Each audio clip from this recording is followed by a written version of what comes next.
اللہ کرے مجھے اور آپ کو ہم سب کو یہ سمجھ آ جائے۔ 5 آیات ہیں چھوٹی چھوٹی، اور 5 آیات میں 5 کلمات کی تکرار ہے۔ اس پر غور کرتے رہیے گا۔ میں نے عرض کیا میں ٹوٹی پھوٹی چند باتیں آپ کے سامنے کر جاؤں گا، اللہ کرے ہمیں سمجھ آ جائے۔ 5 آیات میں 5 کلمات کی تکرار ہے۔ اقرا کی تکرار ہے، رب کی تکرار ہے، انسان کی تکرار ہے، خلق کی تکرار ہے، اور علامہ کی تکرار۔ 5 کلمات 2 دفعہ ہے۔ یار یہ اللہ کا کلام ہے، یہ خالق و مالک کا کلام ہے، پہلی وحی نازل ہو رہی ہے، پوری زندگی کا مشن، پوری زندگی کا رخ متعین ہو رہا ہے۔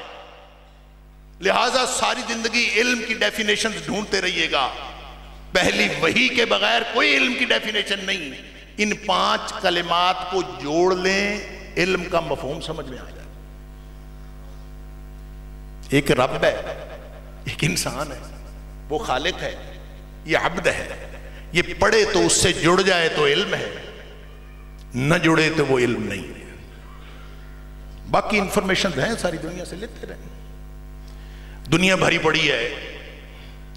نبی کریم صلی اللہ علیہ وسلم نے ایک بات ارشاد فرمائی اقتراب الساعہ کے بارے میں، قرب قیامت کے بارے میں۔ پتہ نہیں ہم اس دور میں ہیں یا شاید اس کے بعد آنے والا دور ہے، اللہ کو معلوم ہے، کہ ان من اقتراب الساعہ، نبی پاک صلی اللہ علیہ وسلم فرماتے ہیں قرب قیامت کی نشانیوں میں سے ایک نشانی یہ ہے کہ ان توضع الاخیار وترفع الاشرار، بدترین لوگ اوپر آ جائیں گے اور جو معاشرے کے بہترین لوگ ہیں وہ نکو بنا دیے جائیں گے۔ اللہ اکبر۔ وَيُفْتَحَ الْقَوْلُ وَيُخْزَنَ الْعَمَلُ،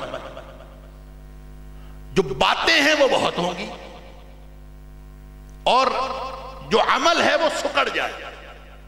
عمل ختم، باتیں جتنی مرضی کرا لو، میرے سے سن لو، میں نے تقریر کرنی ہے مجھ سے بھی کرا لو، مجھ سے سنو، یہ یوٹیوب چینل دیکھیں نا، میرا چینل سبسکرائب کریں، یہ گھنٹی کا بٹن دبا، یہ فلاں کر، منتیں ترلے، میری سنو میری سنو میری سنو۔ یفتح القول، ہر بندہ سنانے کے لیے، سنتا کوئی نہیں، سنانا ہے، میری بھی سنو۔ ہر جو نیا بندہ اٹھتا ہے وہ کہتا ہے میری سنو۔ یفتح القول، بگاڑ ہے، انتہا ہو گئی، بدترین لوگ اوپر آ گئے، بہترین لوگ نیچے چلے گئے، سارا الٹ۔ بھروسہ کر نہیں سکتے غلاموں کی بصیرت پر کہ دنیا میں فقط مردان حر کی آنکھ ہے بینا، کیا کریں، کہاں سے لیں؟ فرمایا کہ وَلَيْسَ فِيهِمْ أَحَدٌ يُنْكِرُهَا، ان میں ہاں نبی پاک صلی اللہ علیہ وسلم نے فرمایا کہ اب ایک چیز جو ایسے حالات میں جب خراب ہوتے ہیں تو نظام تعلیم ان کو درست رکھتا ہے، نظام تعلیم بنیاد ہوتی ہے۔ تو آپ نے فرمایا کہ نظام تعلیم کیا ہوگا؟ وَتُقْرَى فِي الْقَوْمِ الْمُثَنَّاتِ، جو پڑھا جا رہا ہوگا وہ سارے کا سارا مثنات ہوگی، جو پڑھایا جا رہا ہے نصاب ہے، جو یونیورسٹیاں ہیں، کالج ہیں، فلاں ہے فلاں ہے، ایک سیلاب ہے علم۔ کیا پڑھا جا رہا ہے؟ فرمایا المثنات پڑھی جا رہی، ساتھ فرمایا لیس فیہم احد ینکر، ان میں کوئی اللہ کا بندہ ایسا نہیں ہوگا کہ اٹھ کے یہی کہہ دے کہ بندے کے پتروں کیا پڑھ رہے ہو، یہ کیا کر رہے ہو، اس کو کوئی برا کہنے والا ہی اٹھ کے کھڑا ہو جائے، اس لیے کہ سارے ایک سمت میں بھاگے بکٹٹ دوڑے جا رہے ہیں، مسئلہ ہی کوئی نہیں، پتہ ہی نہیں، سمجھ نہیں آ رہا۔ اللہ اکبر۔ صحابی پوچھتا ہے مل مسنات یا رسول اللہ، کیا پڑھا جا رہا، کیا پڑھ رہے ہوں گے لوگ، کیا ہو رہا ہوگا؟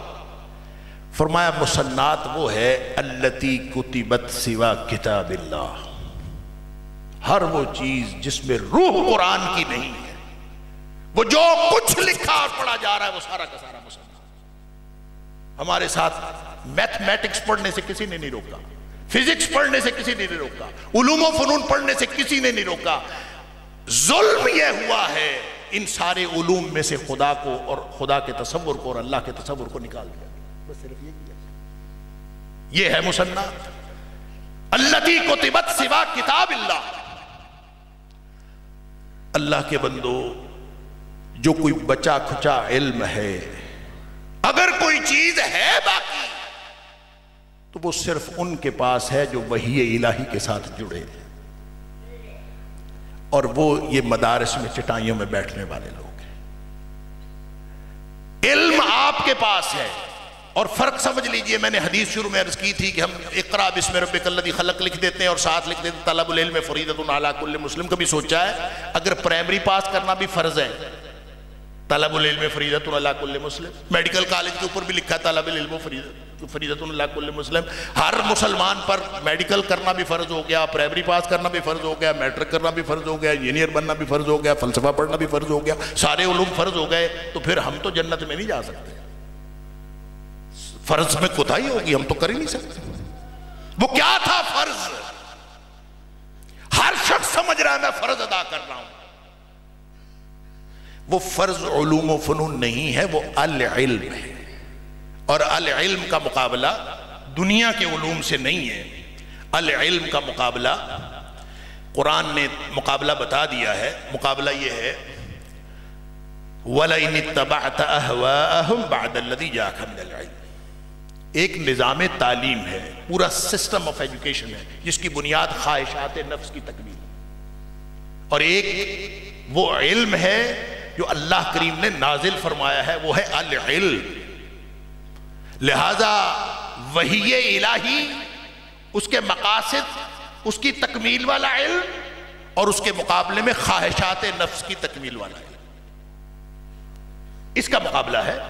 اور آپ دیکھ لیں مغرب کے اندر جو انڈسٹریل ریولوشن آیا ہے، وہاں سے لے کر جتنی ٹیکنالوجی جو مغرب نے آج تک ترقی کی ہے، وہ ساری کی ساری دو چیزوں کے لیے ہے: اچھا کھانا، اچھا رہنا، مادیت۔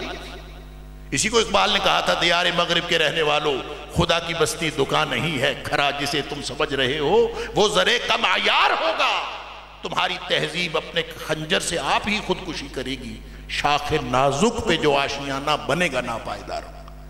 وہ شاخ نازک پتہ ہے کیا ہے؟ وہ شاخ نازک یہ ہے کہ میں یہ کر لوں، کیا کر لوں؟ بندہ آسمان کو پھاڑ کے چڑھ جائے گا اوپر، زمین پھاڑ دے گا، کیا کرنا ہے؟ وہ نا ایک سوشل میڈیا پہ بڑا نا معروف کلپ ہے، ویسے تو کسی نے ہنسانے کے لیے لگایا ہوا ہے، دیکھو اس کے اندر بڑی حکمت ہے۔ وہ کلپ ہے، کوئی سکھ ہے پتہ نہیں کون ہے، وہ آ کے اس کو کہتا ہے، بندہ ایک پرالی پہ سویا ہوا ہے، اس کو کہتا ہے اٹھو فلانیا کو کم شم کر لیا کر۔ وہ کہتا ہے ستا اٹھتا ہے کر کے، وہ کہتا ہے میں کم شم کر لوں تو پھر کی ہو؟ وہ کہتا ہے کم شم کریں گا کچھ 4 پیسے آ جاؤ گے۔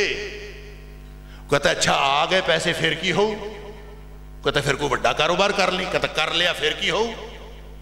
وہ کہتا ہے پھر شہر ٹر جائیں۔ کہتا ہے چلا گیا پھر کی ہو؟ وہ کہتا ہے اتھ جا کے ہور بڑا کاروبار کی۔ کہتا ہے کر لیا پھر کی ہو؟ کہتا ہے پھر بڑا سارا کار لے لی۔ کہتا ہے لے لیا پھر کی ہو؟ کہتا ہے پھر تو ایک بڑی ساری کار لے لی۔ کہتا ہے لے لی پھر کی ہو؟ کہتا ہے پھر تو کسی اچھے کر بیاہ کرا لی۔ کہتا ہے کرا لیا پھر کی ہو؟ کہتا ہے پھر آرام نال سومی۔ کہتا ہے مرے میں آرام نال ہی تو ستا۔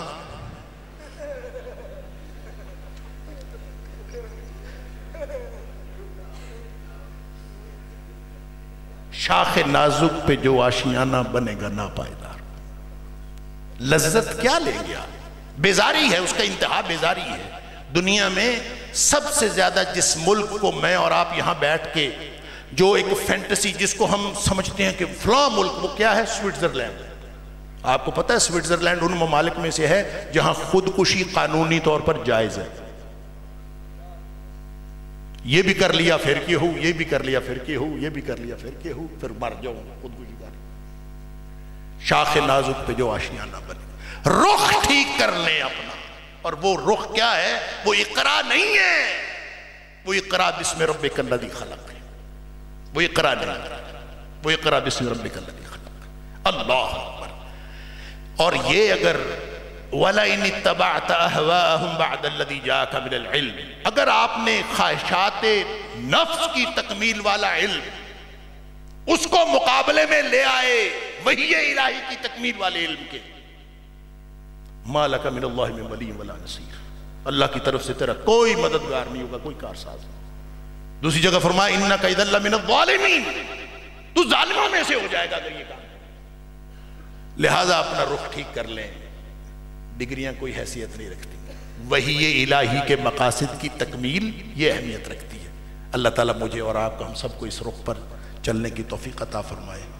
اور یہ کتنا علم ہے، میرے والد صاحب رحمۃ اللہ علیہ مولانا محی الدین لکھوی، اللہ تعالیٰ ہم سب کو جنت الفردوس میں اکٹھا فرمائے، وہ فرمایا کرتے تھے کہ اللہ کا قرآن اور کوئی ایک مجموعہ حدیث جس میں پیدائش سے لے کر موت تک کے سارے مسائل آ جائیں، اور اس کے لیے وہ ریکمینڈ کیا کرتے تھے مشکات شریف۔ وہ کہتے تھے یہ فرض علم ہے، اتنا علم حاصل کرنا ہر شخص پر فرض، اگر نہیں کیا پکڑا جائے گا قیامت والے دن، اگر اس نے بچوں کو اتنا علم نہیں دیا قیامت والے دن پکڑا جائے گا۔ سوچ سمجھ کے قرآن پڑھے، اور ایک مجموعہ حدیث مثلا مشکات، وہ کہتے تھے اتنا پڑھ لو، اسی کو عمل کرتے رہو، اور ساری زندگی اسی کو آگے پہنچاتے رہو، اسی میں انشاءاللہ جنت